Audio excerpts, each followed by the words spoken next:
नमो तस् भगवतो अरहतो सम्मा संबुद्धस्स। नमो तस् भगवतो अरहतो सम्मा संबुद्धस्स। नमो तस् भगवतो अरहतो सम्मा संबुद्धस्स। भगवान बुद्ध, उनका धम्म और संघ को स्मरण करते हुए, साथ ही महाकारुण्य तथा डॉक्टर बाबा साहब अम्बेडकर को स्मरण करते हुए आज इस प्रोग्राम की शुरुआत करते हैं। तो सबसे पहले मैं भी क्षमा याचना के लिए तीक्षित को आमंत्रित करता हूँ, वो अपना माइक अनम्यूट करते हुए क्षमा याचना करें। आदरणीय भंते जी,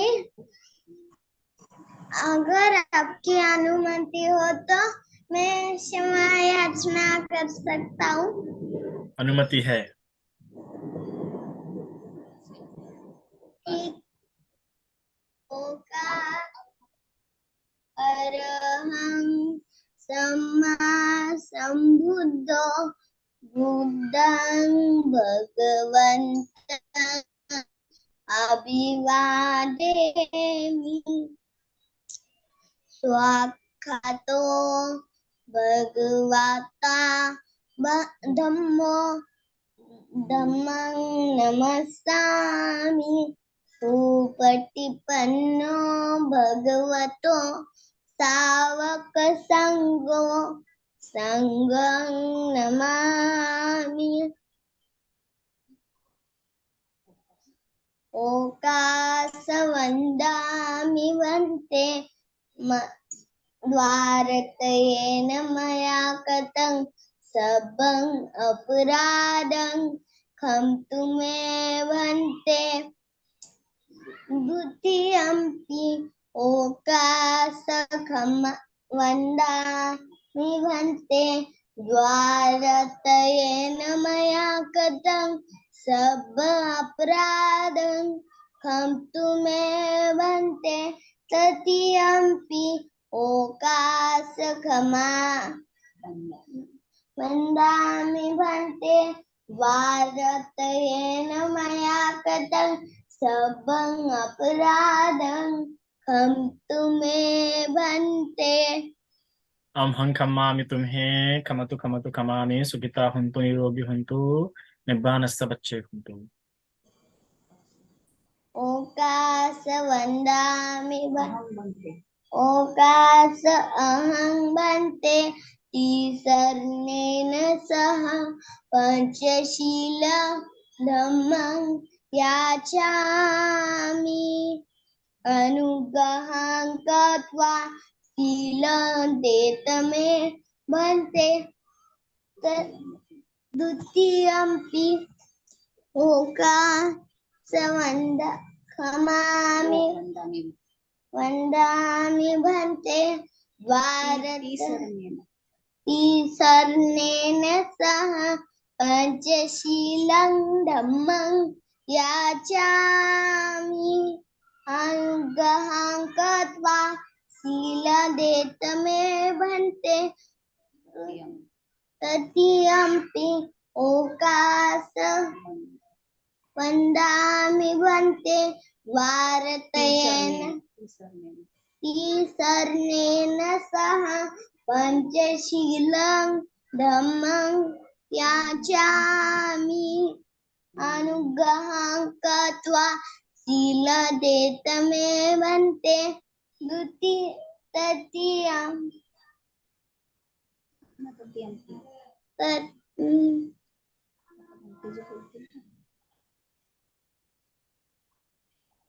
यं अहं वदामि तं वदेथ। अहं भन्ते। नमो तस्स भगवतो अरहतो सम्मा संबुद्धस्स। नमो तस्स भगवतो अरहतो सम्मा संबुद्धस्स। नमो तस्स भगवतो अरहतो सम्मा संबुद्धस्स। नमो तस्स भगवतो अरहतो सम्मा संबुद्धस्स। बुद्धं शरणं गच्छामि। बुद्धं शरणं गच्छामि। धम्मं शरणं गच्छामि। धम्मं शरणं गच्छामि। संघं शरणं गच्छामि। संघं शरणं गच्छामि। द्वितीयंपि बुद्धं शरणं गच्छामि। द्वितीयंपि बुद्धं शरणं गच्छामि। तृतीयम्पि धम्मं शरणं गच्छामि। तृतीयम्पि धम्मं द्वितीयं शरणं गच्छामि। द्वितीयम्पि संघं शरणं गच्छामि। द्वितीयम्पि संघं शरणं गच्छामि। तृतीयम्पि बुद्धं शरणं गच्छामि। तृतीयम्पि बुद्धं शरणं गच्छामि। तृतीयम्पि धम्मं शरणं गच्छामि। तृतीयम्पि धम्मं शरणं गच्छामि। तृतीयम्पि संघं शरणं गच्छामि। तृतीयम्पि संघं शरणं गच्छामि। शरणगमनं नित्थितं भन्ते। पानातिपाता वेदमणि सिक्खापदं समादियामि। पानातिपाता वेरमणि सिक्खापदं समादियामि। अदिन्नादाना वेरमणि सिक्खापदं समादियामि। अदिन्नदाना वेरमणि सिक्खापदं समादियामि। कामेषु मिच्छाचारा वेरमणि सिक्खापदं समादियामि। कामेषु मिच्छाचारा वेरमणि सिक्खापदं समादियामि। मुसावादा वेरमणि सिक्खापदं समादियामि। मुसावादा वेरमणि सिक्खापदं समादियामि। सुरामेरयमज्जपमादठाना वेरमणि सिक्खापदं समादियामि। सुरामेरयमज्जपमादठाना वेरमणि सिक्खापदं समादियामि। साधु साधु साधु तीसरणेन सन्धि पंचशीलं धम्मं साधुकं सुरक्षितं कृत्वा अपमादेन शील संपादितव्यो। भन्ते। साधु साथ साधु साधु साधु। इसके बाद अभी स्टोरी के लिए विनीता मन्य को मैं आमंत्रित करता हूँ, वो अपना माइक अनम्यूट करे और स्टोरी की शुरुआत करे। सब लोग साधु साधु बोलिए। साधु साधु साधु। साधु साधु साधु। धम्म तथा संघ को पंचांग प्रणाम करती हूँ। बोधिसत्व डॉक्टर बाबा साहेब अम्बेडकर जी तथा पूजनीय भंते जी को वंदन करती हूँ। आदरणीय भंते जी, आपकी अनुमति हो तो आज की स्टोरी के लिए मैं शुरुआत करूँ। बिल्कुल अनुमति है। मेरी स्टोरी का नाम है संघानुस्मृति वाले शिष्य सदैव प्रबुद्ध रहते हैं। दारू शाकटिक पुत्र की कथा। सम्यक दृष्टि का पिता जंगल से लकड़ियां काटकर लाता था और उसे बेचता था। अतः लोग उसे पिता के नाम के आधार पर दारू शाकटिक पुत्र कहने लगे। एक दिन दारू शाकटिक पुत्र और उसके पिता दोनों वन में लकड़ी काटने गए। पिता पुत्र लकड़ियों से भरी बैलगाड़ी लेकर शाम में घर लौटने लगे। बोझा भारी था, अतः बैल धीरे धीरे चल रहे थे। रास्ते में थोड़ी देर सुस्ता लेने के लिए और जलपान करने के लिए उद्देश्य से वे एक श्मशान के पास रुके। उन्होंने बैलों को भी खोल दिया कि वे भी कुछ चर ले और सुस्ता ले। पिता पुत्र दिन भर के शारीरिक परिश्रम से थके गए थे, अतः आग लग गई। घास चरते चरते आगे बढ़ गए। कोई रोकने वाला नहीं था। वो राजगृह नगर में प्रवेश कर गए। पिता पुत्र की नींद खुली, देखा बैल नदारद थे। पिता ने सोचा क्या करें, बैलगाड़ी को अकेला छोड़ नहीं सकता था और पुत्र बैल ढूंढ कर ला नहीं सकता था। पिता ने पुत्र को बैलगाड़ी पर बिठा दिया और स्वयं बैल खोजने निकल पड़ा।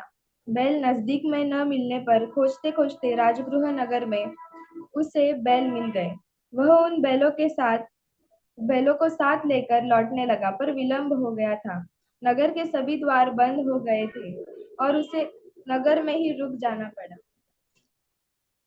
उधर उसका बेटा बैलगाड़ी पर बैठा पिता की प्रतीक्षा कर रहा था। पिता नगर के अंदर बंद था और उसका बेटा उधर श्मशान में अकेला। बेटा गाड़ी के नीचे छिपकर सो गया। राजगृह में बहुत सारे भूत पिशाच रहते थे और बेचारा लड़का श्मशान में अकेला था।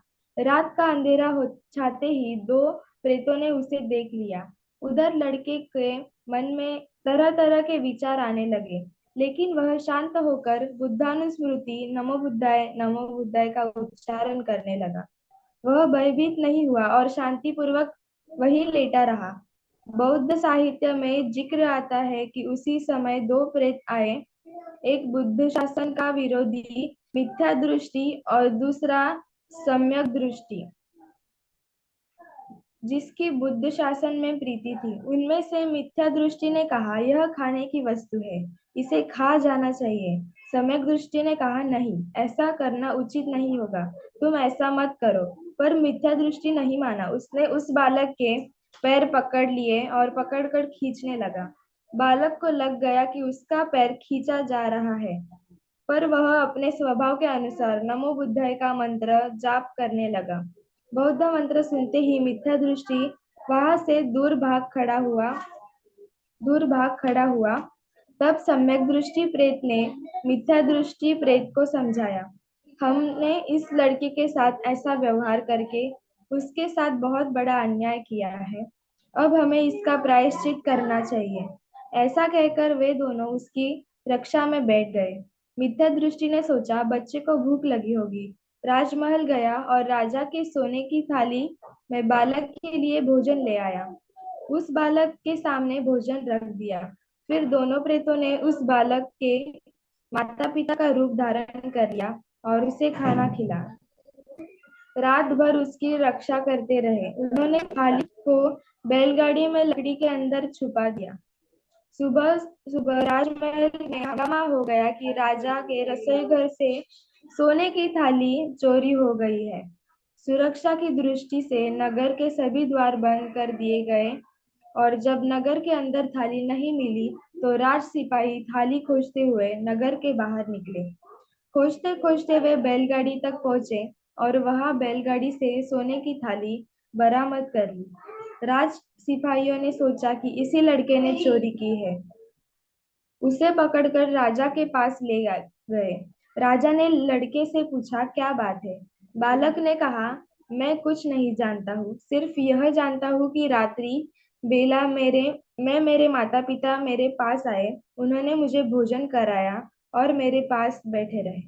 मैं भी यह सोचकर कि मेरे माता पिता मेरे पास ही बैठे हैं तथा मेरी रक्षा कर रहे हैं, निश्चिंत होकर रात भर सोता रहा। मैं सिर्फ इतना ही जानता हूँ, इसके अलावा और कुछ नहीं जानता। जब यह वार्तालाप चल रहा था तो उसी समय लड़के के माता पिता वहां आ गए। राजा को सच्चाई पता चल गई। तब वह माता पिता और पुत्र तीनों को लेकर शाक्य मुनि के सम्मुख उपस्थित हुआ। उसने शास्ता से जिज्ञासा जाहिर की, भंते, क्या बुद्धानुस्मृति मात्र से कष्ट और भयों से छुटकारा पाया जा सकता है या उसके साथ साथ धर्मानुस्मृति भी आवश्यक है? तब शास्त्रा ने स्पष्ट किया, केवल बुद्धानुस्मृति मात्र ही रक्षक नहीं होती है, बल्कि जिनका चित्त 6 प्रकार से अभ्यस्त है, उन्हें किसी और से रक्षा कवच या मंत्रोषधि की जरूरत नहीं पड़ती है। उनका 6 प्रकारों का वर्णन करने के लिए तथागत ने ये 6 गाथाएं कही। Thank you. साधु साधु साधु। साधु साधु। बुद्ध धम्म और संघ को वंदन करके डॉक्टर बाबा साहेब आम्बेडकर शौर्या, हे शौर्या, करके मैं अपनी स्टोरी बताती हूँ। साधु साधु साधु। साधु साधु साधु, वेरी गुड। अभी कंटिन्यू करना। उसने एक स्टोरी का नाम, तेरा नाम, स्टोरीचं नाव सांगा अगोदर। चिंचा और बुद्ध। एक सैंडी वाले लोग थे। उसने एक बेटे को और बुद्धम के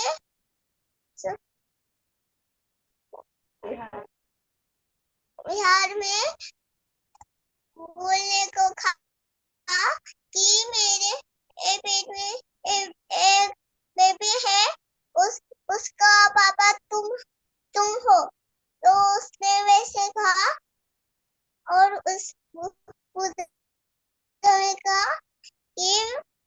उसके तुमको खरा पता है और मुझे भी पता है। तो उसने बताया कि उसका उसका डगर अपने पैर पे गिर गया। तो